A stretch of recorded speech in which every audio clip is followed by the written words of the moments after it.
హల్లెలూయా. ప్రభు అయిన యేసుక్రీస్తు నామమున మీకు శుభాశీస్సులు. బాగున్నారా? మీ అందరి క్షేమం కొరకై మేము ప్రార్థిస్తున్నాం. అలాగే అనుదినము దేవుని వాక్యం చేత మీరు నింపబడుతూ ఆ దినమంతా కూడా దేవుని సన్నిధిని ధ్యానిస్తూ చక్కని ఆధ్యాత్మికమైన శాంతియుతమైన వాతావరణంలో మీ దిన జీవితం గడవాలని ఇలాంటి ప్రయత్నం చేస్తున్నాం. అలాగే ఉండాలని ప్రార్థన చేస్తున్నాం. అదే మార్గంలో ఈరోజు కూడా మరొక చక్కని వాక్యాన్ని మనం ధ్యానం చేద్దాం. 19వ కీర్తన 11వ వచనం. వాటి వలన నీ సేవకుడు హెచ్చరిక నొందును, వాటిని గైకొంటు వలన గొప్ప లాభము కలుగును. ప్రియమైన దేవుని వారలారా, మనుషులకు ఒక హెచ్చరిక. చాలా చోట్ల మనం హెచ్చరికలు చూస్తాం.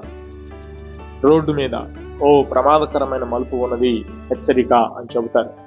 కొన్ని సందర్భాల్లో వార్తల ద్వారా కానీ వివిధ మనుషుల ద్వారా కానీ ఎన్నో రకాల హెచ్చరికలు వింటుంటాం. అవేంటంటే మన జీవితంలో ఖచ్చితంగా ఆలోచించి పాటించవలసినవి ఉంటాయి. వాటి ద్వారా మనం క్షేమంగా ఉండడానికి, ప్రమాదాల్లోంచి తప్పించబడ్డానికి, నష్టాలు జరగకుండా కాపాడబడడానికి అవి ఉపయోగపడతాయి. అయితే ఈరోజు వాక్యంలో చెప్తున్నాడు, ఆయన వాక్యాన్ని, ఆయన సన్నిధిని, దేవుని యొక్క లేఖనాల్ని, బైబిల్ గ్రంథ ధ్యానాలను గనుక మనం ధ్యానిస్తూ వింటూ ఉంటే అవే మనకు ఒక చక్కని హెచ్చరికగా, ఒక మార్గదర్శకంగా, ఒక మార్గం చూపే బాటలుగా ఉంటాయి. అంతేకాకుండా వాటిని అనుసరించటం ద్వారా గొప్ప లాభము కలుగుతుంది అని ఈరోజు ప్రభు వాక్యం మనకు నేర్పిస్తుంది. లాభం, క్షేమం, అభివృద్ధి, సంతోషం, సంతృప్తి వాక్యం చేతనే.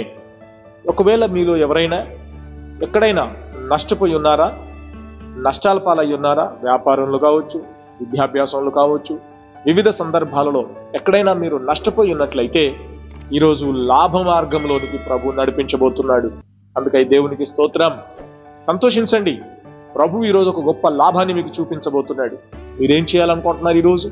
అది లాభదాయకముగా ఉండేటట్లు మీ ప్రయత్నాలు కానీ, మీ వ్యాపారాలు కానీ, మీ పనులు, మీ యొక్క ఆలోచనలు సంతృప్తికరంగా లాభదాయకంగా చేయబోతున్నాడు దేవుడు. ఆనందంగా ప్రారంభించండి, సంతోషంగా పని చేయండి. ఈరోజు మీ జీవితంలో ఒక లాభం మీరు చూడబోతున్నారు. అది ఎలాగనంటే దేవుని వాక్యాన్ని ధ్యానిస్తూ, వాక్యానుసారముగా మీరు ప్రయత్నిస్తూ, దినమంతా కూడా ఆయన వాక్యపు ఆలోచనల చేత, ఆయన యందు విశ్వాసపు నిరీక్షణ చేత మీరు సాగిపోండి. అట్టి లాభం ఏంటో మీరు ఈరోజు అనుభవిస్తారు. దేవుడు అట్టి కృప మీకు దయచేయునుగాక. ప్రార్థన. పరమ తండ్రి, నీకు వందనాలు. మీ వాక్యము మాకు మార్గోపదేశం చేసే హెచ్చరిక లాంటిది. అదే రీతిన దాన్ని మేము పాటించటం ద్వారా గొప్ప లాభం కలుగుతుందని మీరు చెప్పారు. కాబట్టి ఈరోజు మీ బిడ్డలు ఎక్కడికైతే వెళ్తున్నారో అటు మార్గాలలో మీరే మీ హెచ్చరికలు అనుగ్రహించండి. మాకు మార్గ సూచికలు దయచేయండి.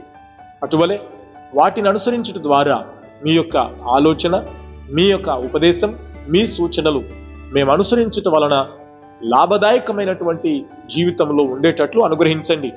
ఈరోజు నిశ్చయముగా మీ మాట విని వాళ్ళ పనిలో, వాళ్ళ వ్యాపారాల్లో, వారి చదువుల్లో, వారి ఉద్యోగాల్లో ఎక్కడైతే ఏ ప్రయత్నం అయితే చేస్తున్నారో ఖచ్చితంగా లాభదాయకముగా ఉండునుగాక. అట్టి బెనిఫిట్స్ వారు అనుభవించేటట్లు సహాయములు చేయండి. నష్టాల్లో పాలు కాకుండా, ఎలాగూ కోల్పోకుండా, ఎక్కడ కూడా వారు భంగపాటు చెందకుండా సంతోషంగా, ఆనందంగా లాభాన్ని పొందుకునేటట్లు ఈరోజు నీ బిడ్డలకు అనుగ్రహించుమని యేసు నామమున ప్రార్థిస్తున్నాను తండ్రి. ఆమెన్. ప్రభు మీకు తోడుండి మేలు చేయునుగాక. God bless you.